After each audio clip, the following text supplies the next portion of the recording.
Greetings everyone, my name is Napoleon Complex and welcome to Medieval Total War. So my campaign as the Almahaz is getting a little bit stale at the moment, and while I'm still hell-bent on completing it, I figured we could do something fresh in this game. So welcome to a Pictish campaign in the Viking invasion expansion of this game. We have a very large but very poor empire in the north of England. Heaven forbid, in the north of Scotland, excuse me, and let's see what we can do. Our troops in Domon are stranded, and believe me, we want some presence there. I'm actually worried about this island because we have basically no way of protecting this area from the Vikings. So Domon is probably going to be lost, which is a shame because it's one of the few wealthy provinces that we have. I've got the Scots to my west, the Northumbrians to my south, and the Vikings, which are one of the most dangerous early factions, to my east. And I'm likely to be one of their first victims, probably after the. Well, honestly, I could be one of the first victims. So we're in a very difficult starting position, and on top of that, I don't have much money to deal with the threats. To be fair, I do have 800 coming in each turn, so I at least have the starting elements of an economy. Unit size is set to large, so it takes 2 years to train units, so it'll be a while before I have any army set up. And to make things worse, I'm not that familiar with the Pictish roster. I haven't played them much before. I think generally in these games, a good opening move is to start by building watchtowers in your land. And that gets public order under control, it gets your king the builder traits early, and it also gives you some intelligence as to what's going on outside of your land, so I will do that as a good standard starting move. Administration is going to be important, so let's pick out some rulers for our lands, and oh my goodness.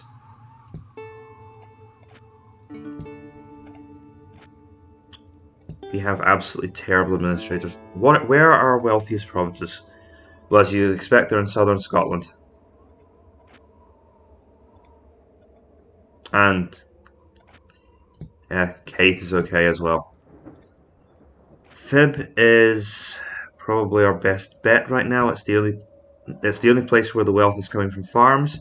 In many of my other provinces, I believe it's coming from abbeys instead. Now, these get destroyed by the Vikings if they take the province, and believe me, that takes a long time to rebuild, so we're going to need to try to defend the north as much as possible. So I will give control of Fib to my best administrator. Public order is still dreadful. So starting off, and we can barely control our starting provinces, this is not looking like an easy starting position, is it?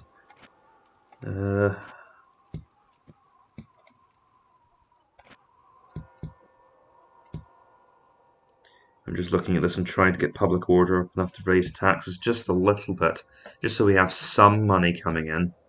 That isn't completely dependent on these abbeys. And one thing I want to have a look at is how much forest clearing will bring in. Barely anything. Some money, oddly enough. I wouldn't have thought agriculture in the Orkney Islands would have been much good. Nothing. Nothing. Actually something. But Feb is an important place to build a watchtower for obvious reasons. It borders 3 of my enemies, my future enemies' provinces. Now we're probably going to want an alliance with someone. I could try making an alliance with the Scots just now. But that doesn't really fit my playstyle. I don't like having a long border with my neighbours. So, spearmen are overpriced. We are probably going to go with the Celtic warriors to start off with. We do have access to the unique Pictish crossbows.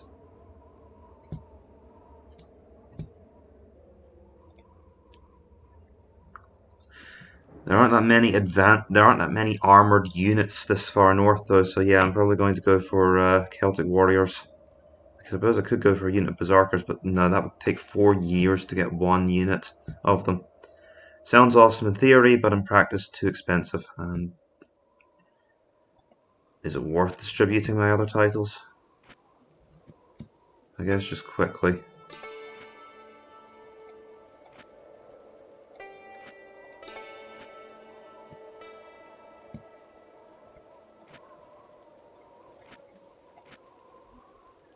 It's fine, we need dread there more anyway. Same in the Orchidaes, which is obviously the Orkneys.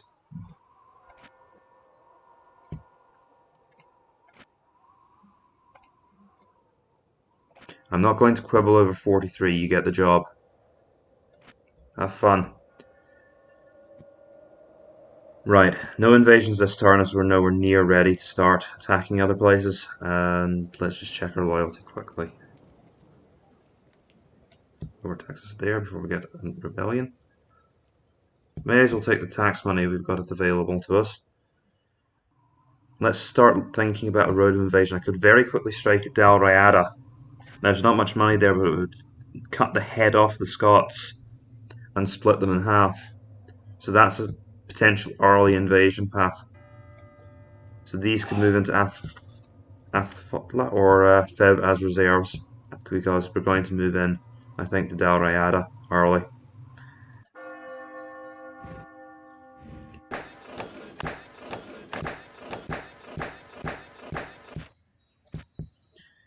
And of course the entire Viking fleet moves north in the first turn.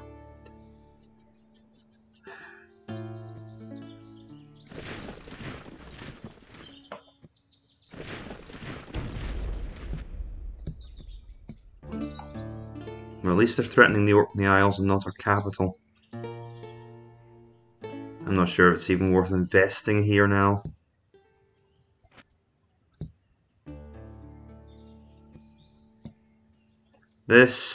I'm having second thoughts about this.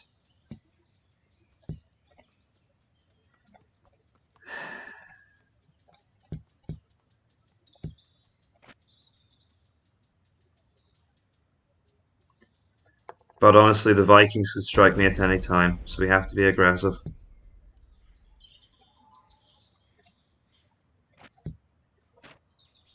Keep building public order buildings, because that's important.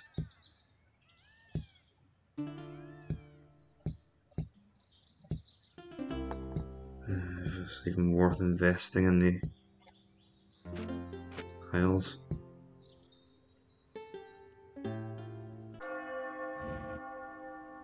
Oh good, no Viking invasion. Just a whole lot of angry Scots to take on.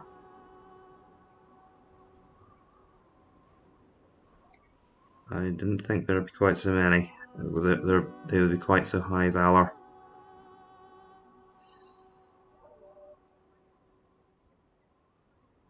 Okay, and straight off the bat, the Scots are too strong.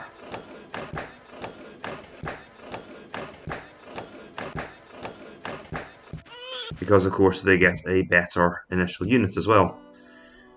Fun, fun, fun. And with the Vikings floating around my back, I'm currently at risk of getting dragged into a two-front war. Let's build some farmlands in Fib and start working on a fort in Monmouth. And that's going to... Oh, I can't afford both, can I?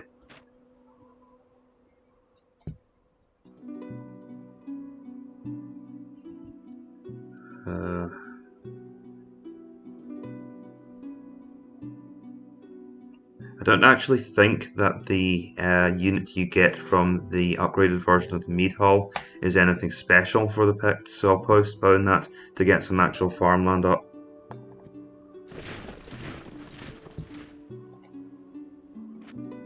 If we can avoid... No, we're at war now.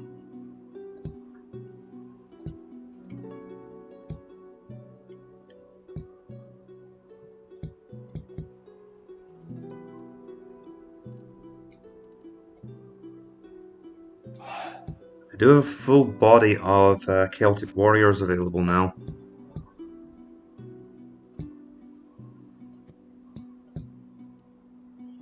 And we've got Viking longboats to our rear. Excellent.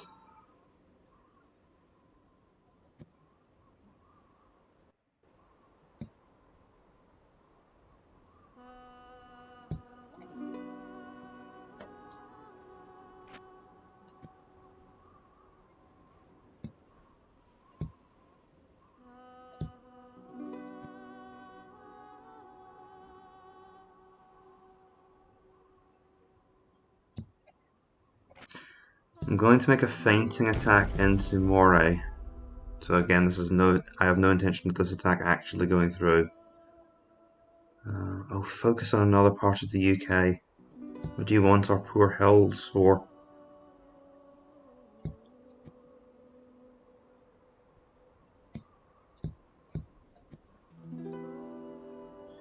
In fact, if we're lucky enough,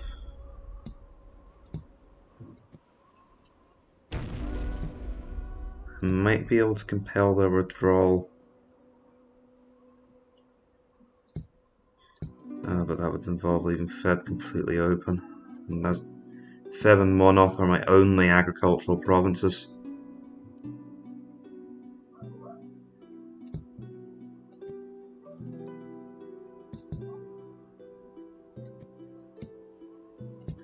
It's not practicable. Much as I hate to admit it. Right, next turn. This is going well.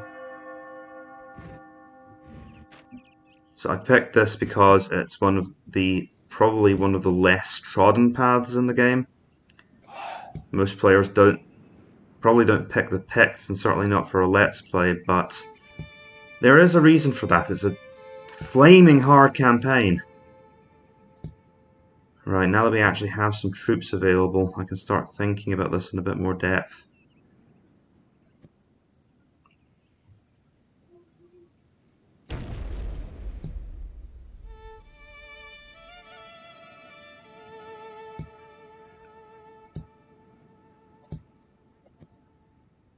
I don't think a direct attack in Dalriada is going to work. We need to launch a feinting attack from our other provinces.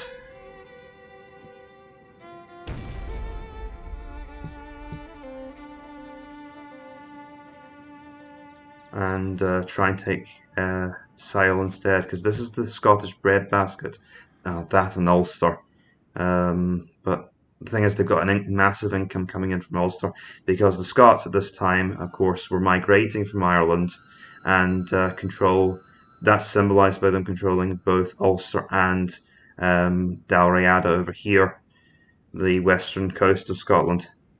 So at this point, this is the same kingdom at this point in history, and it is reflected in game. So my hope is to at least drive them out of Sale and get some much needed early income, and I can also get started on my fort, assuming the Vikings don't come in and spoil everything, which they probably will. I daren't build anything long term. Let's start developing the rest of the island though.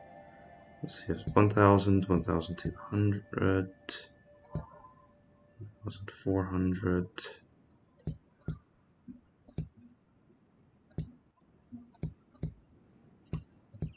Try and develop my inland provinces. So Knockgate and also Doman, so we can at least fortify the place, slow the Vikings down a little bit.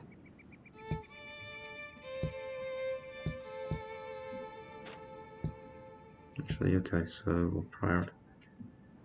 So we can only afford to build a certain number of those right now. 4. Plus the 1,000 we're dropping on a fort.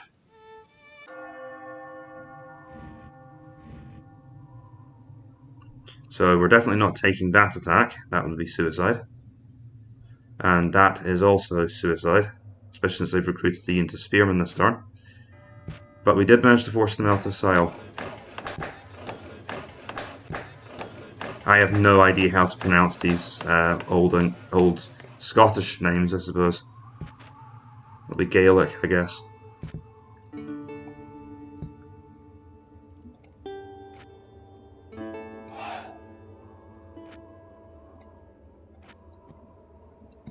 And not the title of the Thane of Moray.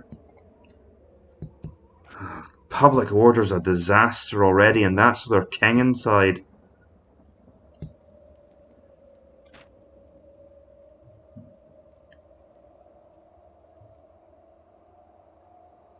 I think Celtic warriors are still our best option. The The Pictish crossbowmen will just be too slow on the reload, although they will help against the presence of this air, because of course we also get our princes to come of age later than the Scots.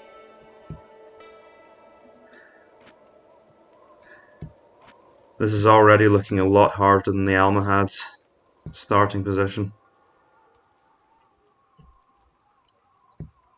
Scots already have a fort out.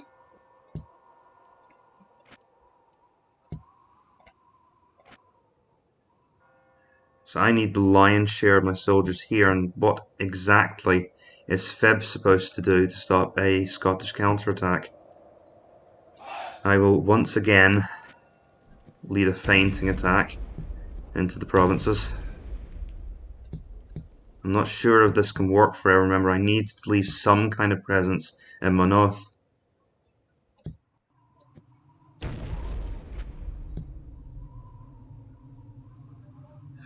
This is safe. And also, whoever's in charge here is going to start getting negative traits based on constantly being told to withdraw. We do have something in Doman. There's no point in getting presents. I'm going to have to judiciously pick somewhere to build a stockade. I'm probably going to go for Moray. It would almost be worth saving up to drop the 2,000 on an abbey.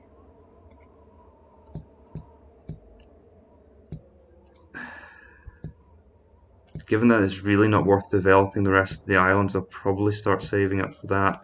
It will take forever. Though then again, income really isn't our biggest problem. We could actually do with a second troop centre right now. I think I will actually go for the stockade in Moray, with an eye towards getting either spearmen or Celtic warriors at some point, even more Celtic warriors, or maybe somewhere to specialise in the production of Pictish crossbows.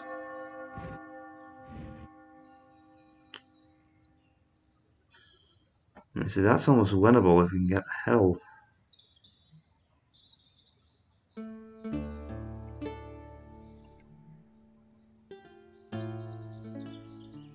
But not quite. And that is suicide. And we had to do that just to stay where we are. Okay. We didn't get a rebellion, and that is good for us, but we're still at massive risk of one. Didn't hand out sales title.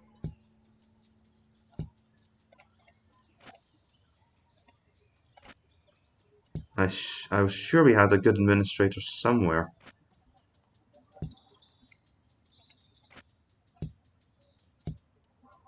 Anywhere? Guess not. Right. Do I have the resource to force Dalriada?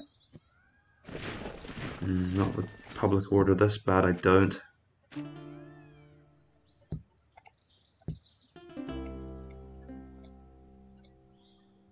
Yep, we're getting traits now like hesitant. Right.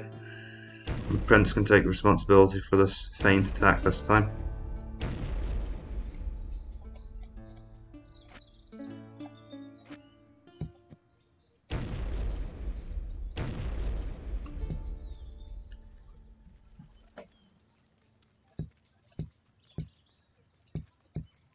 Let's see. Oh, we actually have a surplus of money right now. Again, I'll right then, I will build a stockade in Kate as well. So our lands are slowly developing. It's tough and slow going. Just check this. Is there any chance of this attack actually succeeding? And even if we did, we'd never hold on to the province. Even if it did, we'd never hold on to the province. I'm tempted to take this attack. I'm not even slightly tempted to take that one. You've got to be kidding me.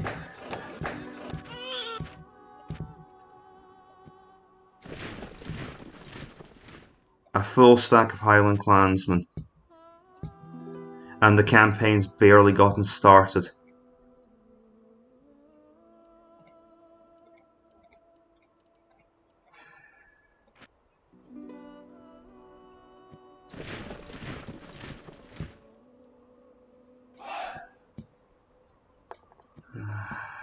It's probably going to coincide with a counterattack from Dalriada.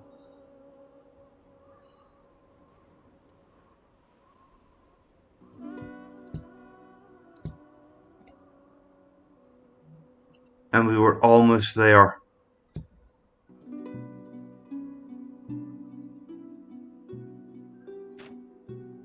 Public order shot up this turn. Well, there's no point in moaning about it. That's going to stop me. Try some Pictish crossbowmen this time. And can I still win this? That's 6. Depends if the Scots intervene. And I could lose Fib this turn. Launch spoiling attacks again. I'm running out of options here.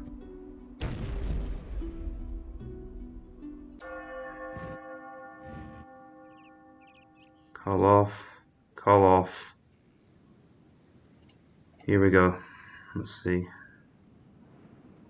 We need a hill here. That's the only way we're going to survive. And of course, any survivors from the Picts will just run over the border.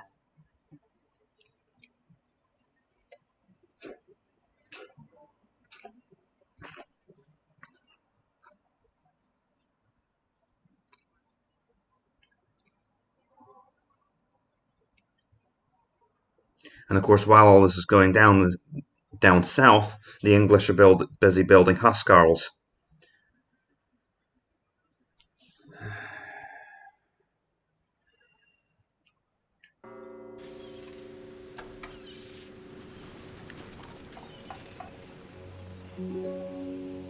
Deploy your troops for battle and click on the button to begin. The spearmen are a weak point, seeing as they are my least experienced troops. This hill's pretty good for the Celtic warriors, though, as long as the Scots rather do actually come straight up the hill at us and don't try and get around our positions. Need to think about the slope of the hill because they will try and circumnavigate my position. I think we'll actually deploy over here so that we can take advantage of this rise. Okay, let's see.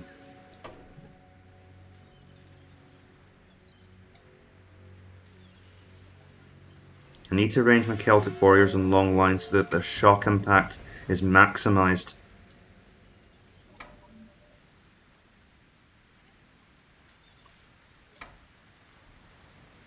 Spears take shelter over here and have them slightly further back from the action. I'm going to have a little bit of a mini-weighted flank and have the cavalry nearby to help support them. Ah, we must have had a prince come of age. So things are starting to go our way in the cavalry department. Of course, we're going to lose a lot of cavalry this battle. Let's see. Have our king on the far right ready to engage in flanking actions. The archers are going to be a problem. Oh, great. They start off weighted towards my weakest part. And that's not even the AI's doing. That's just the way they happen to deploy. And on this particular battlefield, we're going to have to respond to that.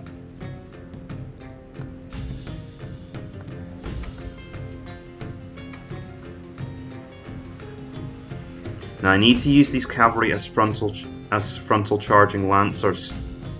So, because our line's really not long enough for these kinds of flank attacks, and I need the advantage of the...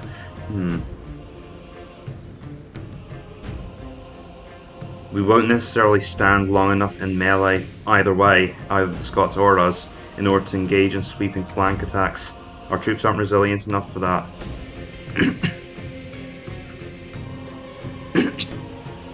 Because I could oh great, they're going right around the sides, just as I feared. Right, let them invest a lot of movement in it, and then we'll move in response.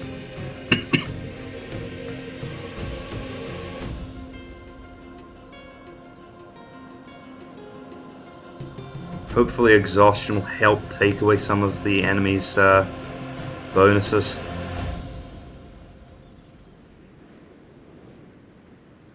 I also need to try to destroy this army because I don't want the Scots to get all of these free soldiers.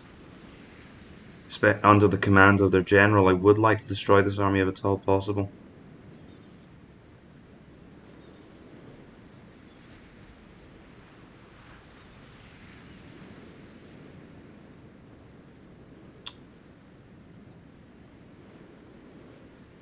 Just another day in the Highlands.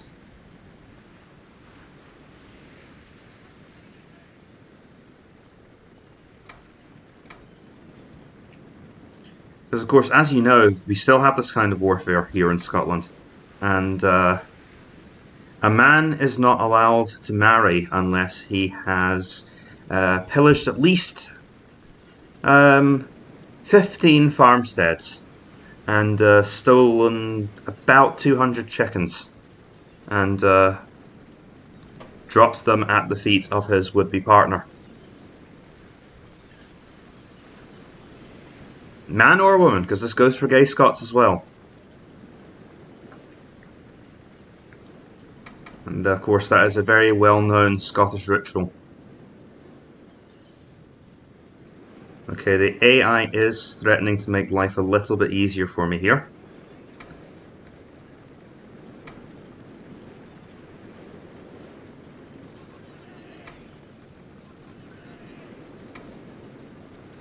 By obligingly opening up their lines like that. Keep the spears in reserve.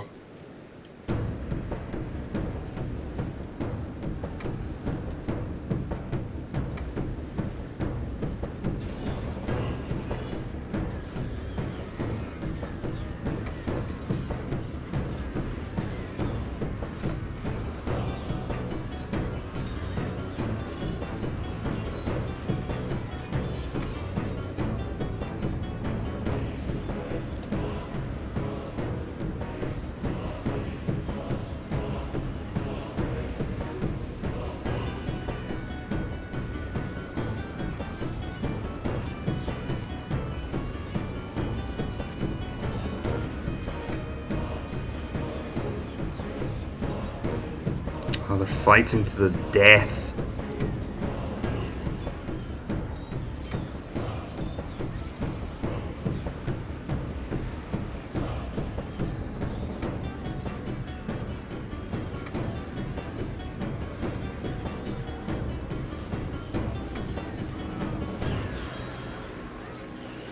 Excellent.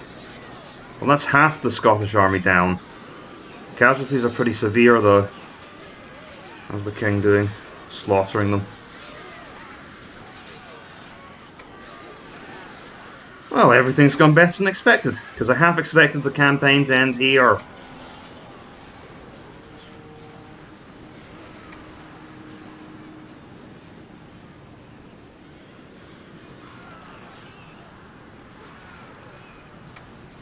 That really isn't a fight we should be taking. Move.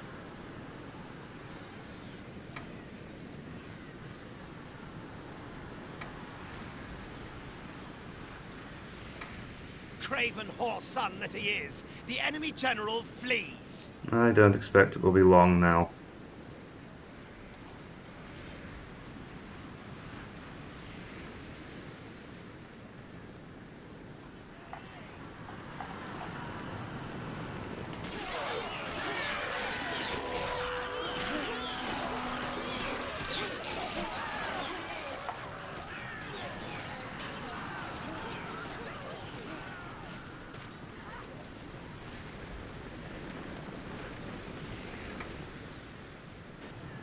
I really hope I didn't lose any of my princes in this.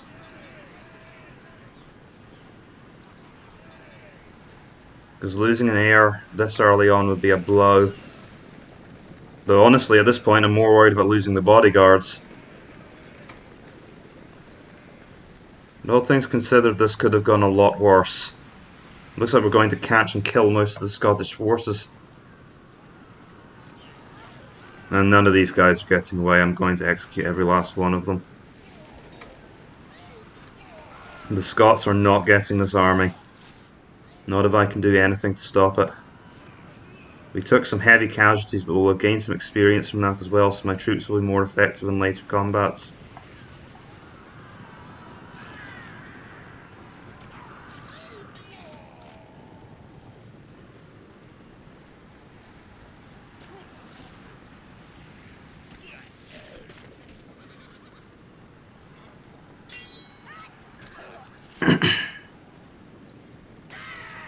So, of course, if you run away in battle in Scotland, then, well, first of all, they flay you alive, and then the skin is used to make traditional bagpipes. And that is, of course, the penalty for cowardice in Scotland, and showing fear in front of your clan's enemies.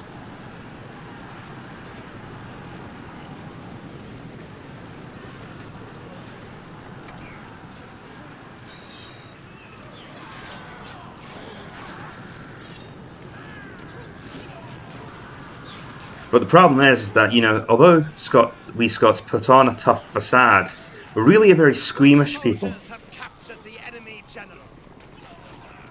And so finding someone to volunteer for the skinning is very difficult. So we have to, it's kind of like jury duty. You'll get sent a letter, you know, so-and-so has run away, and, you know, we need someone to do the skinning. And I believe there's a fine of 300 chickens if you can't pay the fine. Sorry, if you don't turn up to do the scanning. And so, I mean, most of the time, I mean, obviously it's more civilized times. Most people don't actually turn up to do the skinning. They just pay the fine, and whoever ran away just gets off scot-free. But there's always that threat there, and that's how we keep most of our warriors in the field.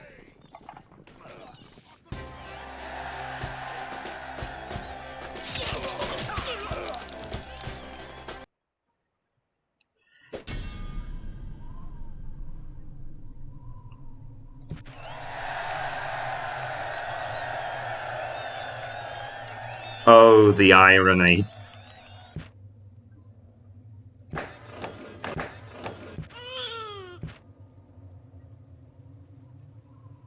And we're getting indecisive traits up here as well, and that's not unexpected. Did we really get 101 just for ransoming back him? Alright, let's see. Well, now we do actually have quite a material advantage over them. We'll leave our heir back. Both of our heirs survived, which is good. Ah, things are starting to look a bit more rosy. So this is probably when the Vikings attack. We have our fort up. Let's have a look at the royal palace. Armoured spearmen aren't really worth it. Yeah, this. I think we're better off just focusing on drinking halls in order to. Well, that joke writes itself. Yeah, okay, let's focus on getting some drinking halls up so we can get some proper military recruitment going, and I'll try and stretch out to get some stockades up. I think what we're going for is lots and lots of Celtic warriors to win this campaign. And since we can't build any upgrade buildings, I think we'll just leave things alone in Monoth. Yeah, I'm not going overboard with my spending. We'll have to fork out for the upgrades to improve farmland next time. Right. I think we're moving into position to finish off the Scots.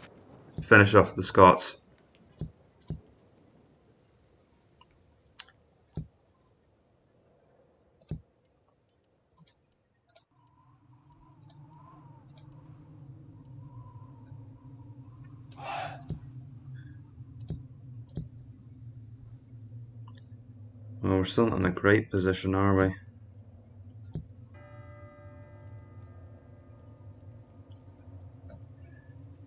If I could take Sky off them, that would help, because that's also bringing in a lot of their income.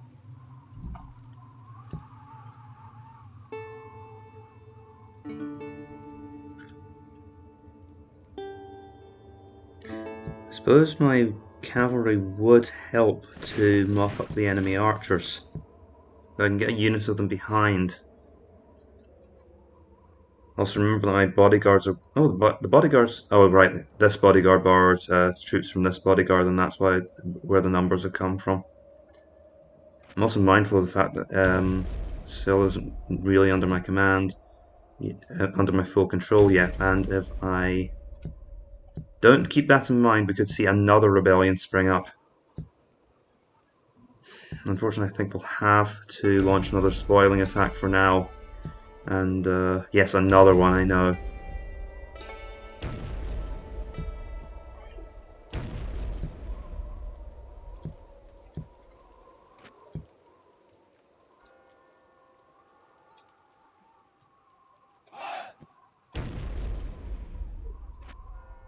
That was more of an impact on public order than I thought it would be.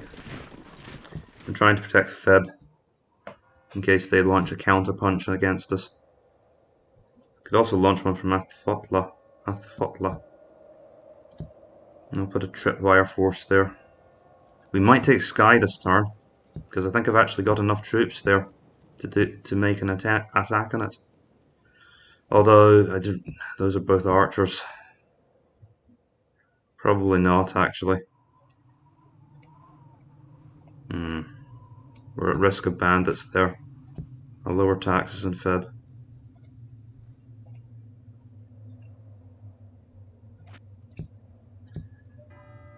It's all very dangerous.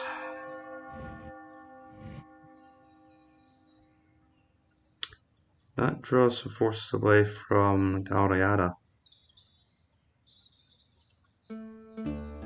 Oh good, they're recruiting more archers.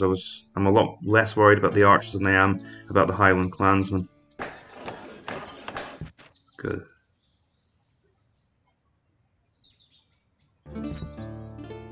Yep.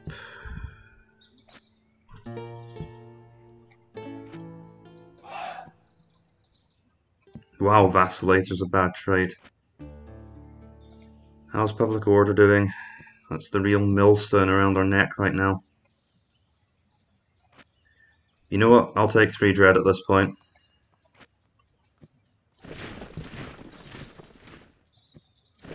Right. I'm moving in for a showdown against the people of Dalriada.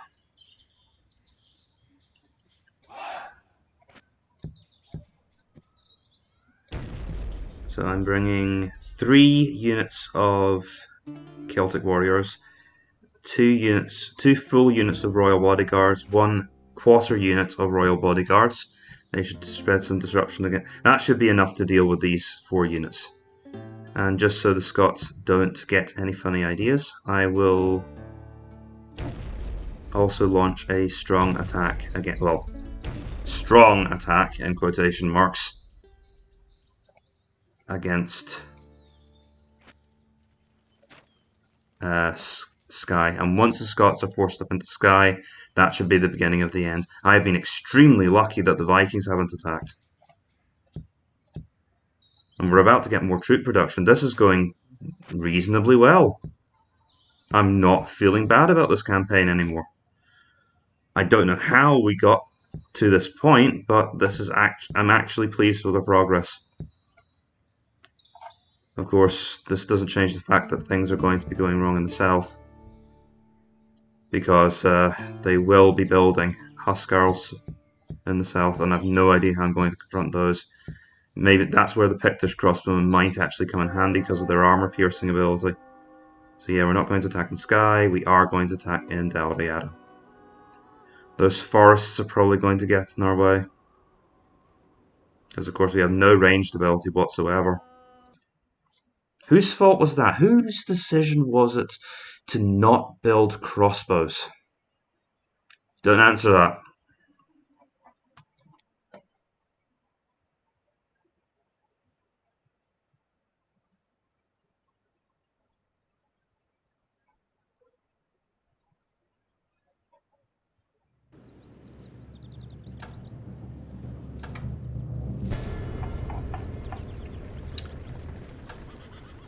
Okay.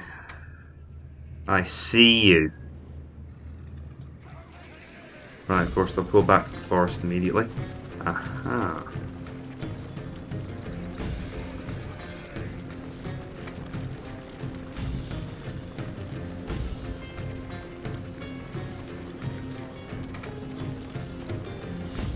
Sudden advance might catch them off guard here.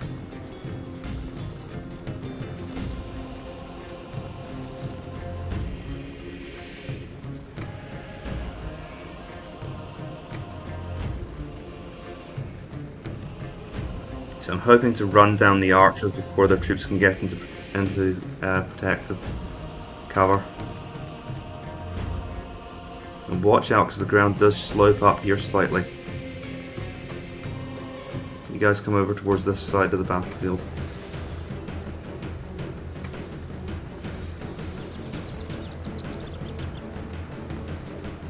Yikes.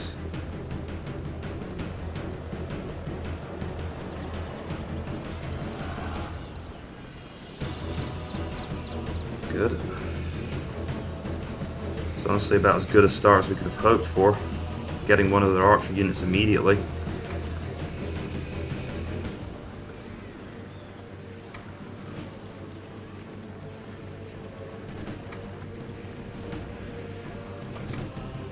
Move your feet.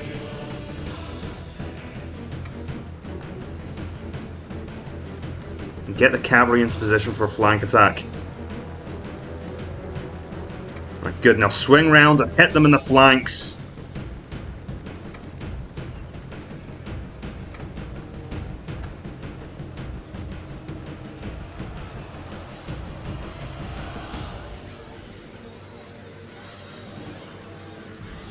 Excellent. Oh wow, that's a strong unit. But not strong enough for us.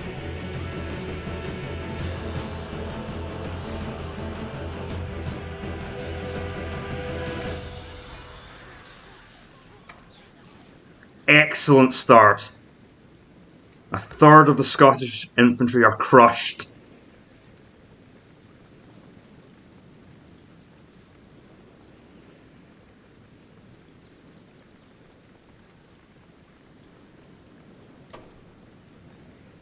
You guys drift back over towards this flank, join up with the royal bodyguards.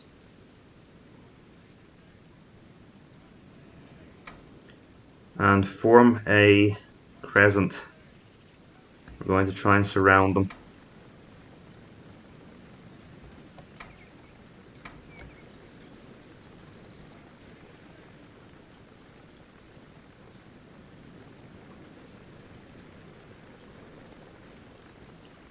I'm very aware of the danger that those royal bodyguards pose. In fact, to counter, I'm going to concentrate all of my cavalry over on the other flank. They won't be much use against the spears anyway.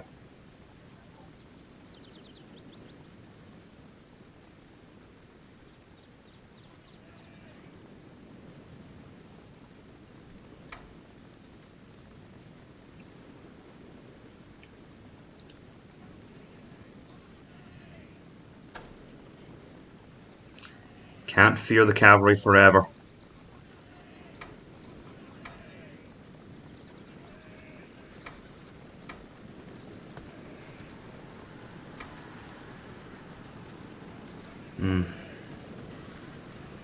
Moving those bulky Scottish warbands around is difficult.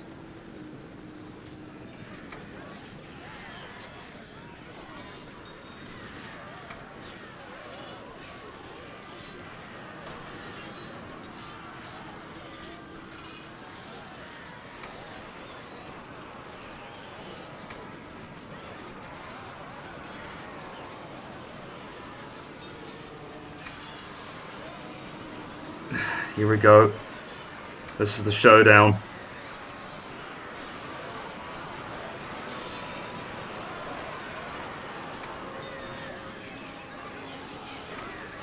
Get up there and pin those Scots in place.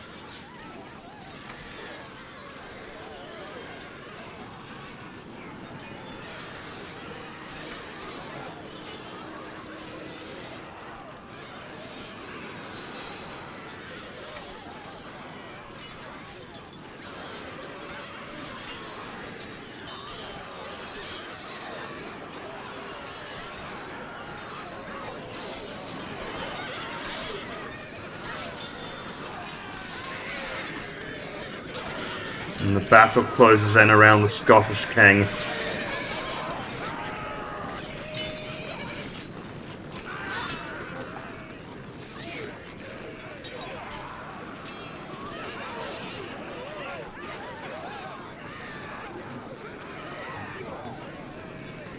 It'll be a miracle if both my princes made it out of that. I might have lost both my heirs.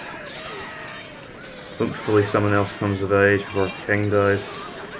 I hope I haven't lost the campaign right here and now. I always make very aggressive opening moves in medieval. I do sometimes wonder I'm a little bit too aggressive. What am I saying? There's no such thing as too aggressive. Keep cutting them down, please. The enemy king is slain, and his body lies on the field.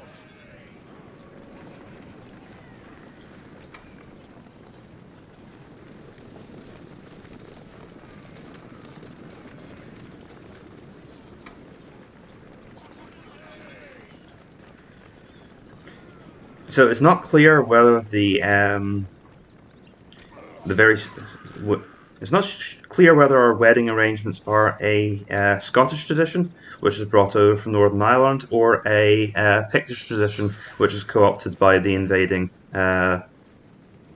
natives, because of course eventually the kingdoms combined.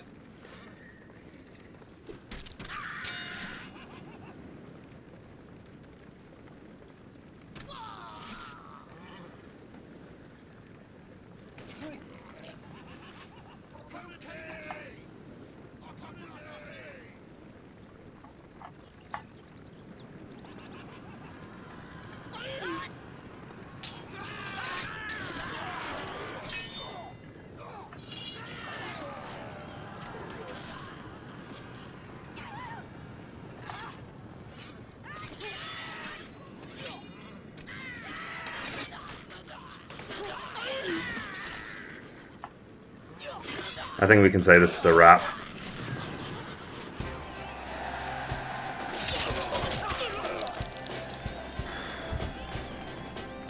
Good combat result. Oh, okay.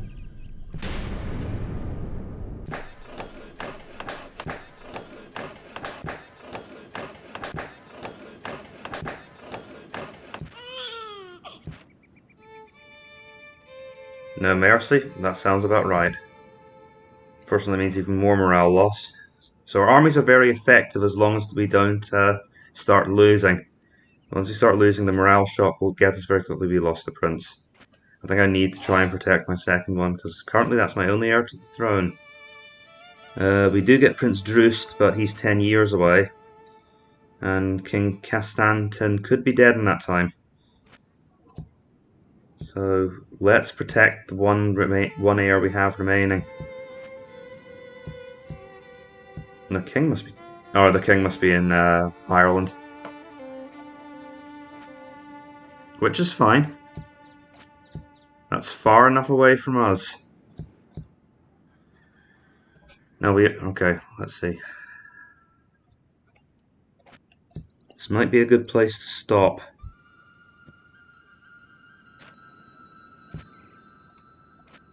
We actually have enough troops and enough public order to take the castle.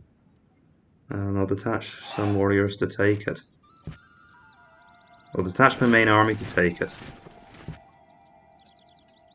But I think I can probably take the bulk of my warriors, certainly my best warriors, north to Skye, and we can finish the war once and for all. What does public order look like? Middling.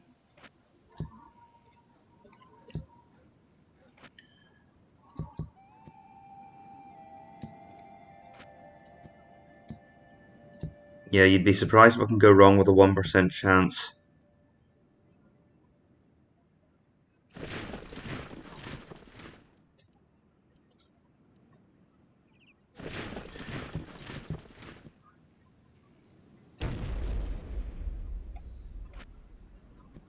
I say this as someone who's been on the receiving end of many 1% chances that went wrong. Now that's something our heir can do. He can start taking command of armies. He may be completely inbred and a complete and utter moron, but he can still do that. So, 2 companies of archers. Yeah. I'm sure we'll be fine. It is only archers and Highland clansmen now. And we have the much better general. Reinforcements in Monmouth, which is excellent, because Monmouth was completely defenceless. Very careless of me to leave it like that. And yes, more Celtic warriors. We've tripled our unit production. Now that will start hurting the treasury.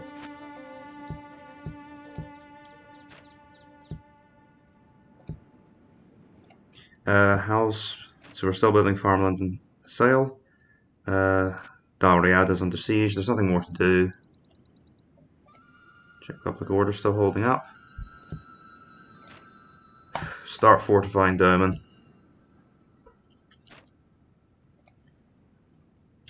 Do I really want my naval base to be in the Orkneys, where it can be raided pretty much with impunity at any point?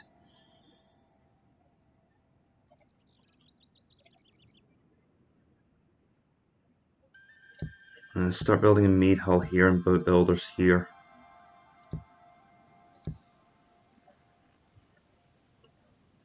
I'll change naval production to Kate, which is a little bit more sheltered at least. Moray would be best. You know what, yeah, forget building the shipyards in Kate. Build them in Moray and... Oh, I see, because this area actually has a port. Okay, try it. I have my doubts whether it will be completed or not before the Vikings invade.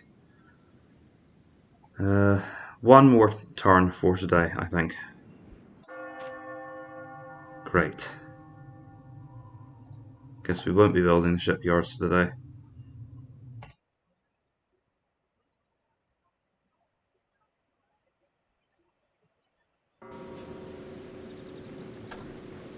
I'm fine with rainstorms, that hurts their archers as well.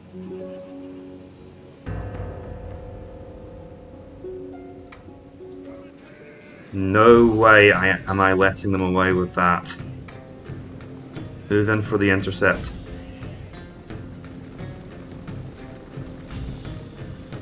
In fact, what we'll do is we'll beat them to the mountain.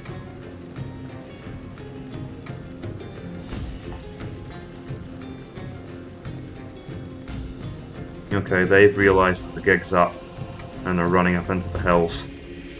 But that's not going to save their archers, not if I have anything to do with it. Can't get too close to the Highland clansmen with the archers because the Highland clansmen are fast. They'll outpace the archers.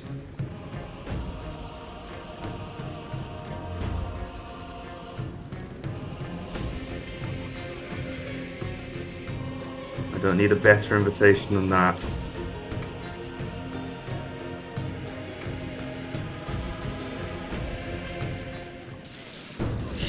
First volley.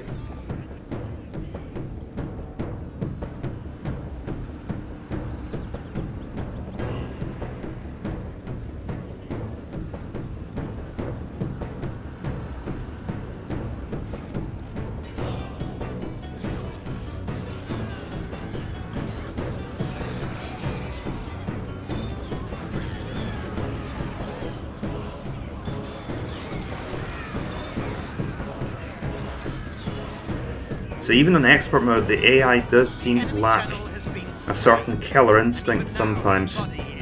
Because the Vikings could have stopped this at pretty much any time, but now I've knocked out one of my rivals, and my Pictish Empire actually stands a chance of long-term survival.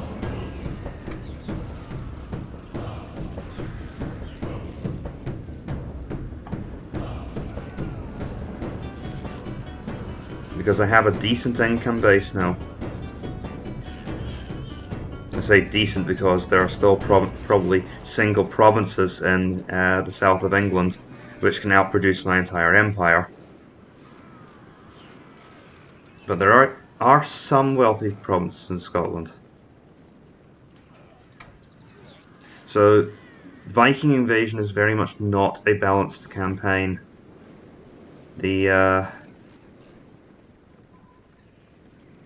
It's definitely easier if you are the Vikings, or you are an English faction than if you are a Scottish or... The Irish are, at least have wealthy lands, but the Scots factions just do not have the resources in the early game. They have to expand very aggressively if they want to get into a position. And of course they have to knock out one Scottish faction has to knock out the other Scottish faction first.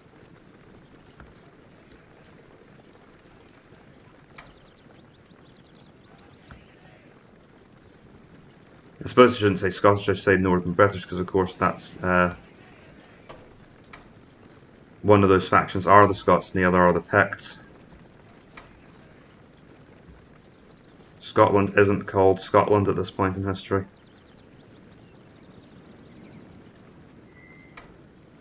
Now leading me on a merry chase.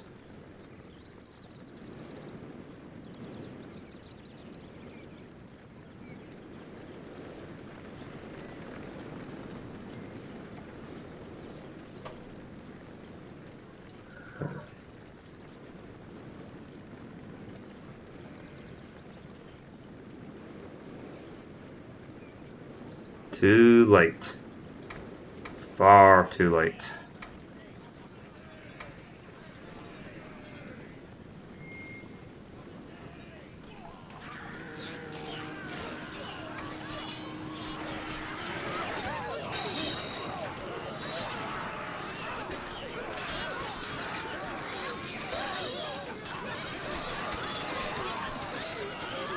Judging the moment when the risk of friendly fire gets too high. So it looks like it won't be for a while. Our archers are doing a pretty good job of being on target. There they go. And that is the end of Scotland. In Scotland. There's still a Scotland in Ireland.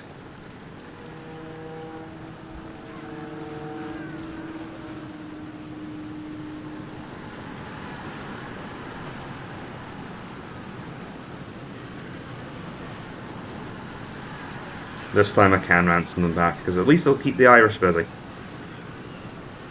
Of course, once they get a navy out, that's another threat we'll have to worry about.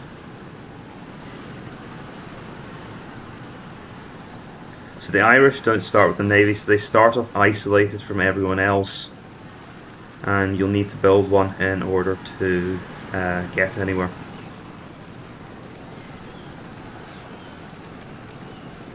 Which can obviously cause the Irish problems, as that gives the English time to get their Hussars out. And believe me, I'm not exaggerating the threat those units pose.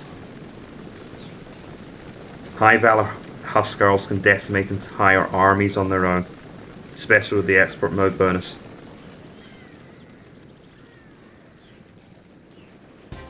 There we go.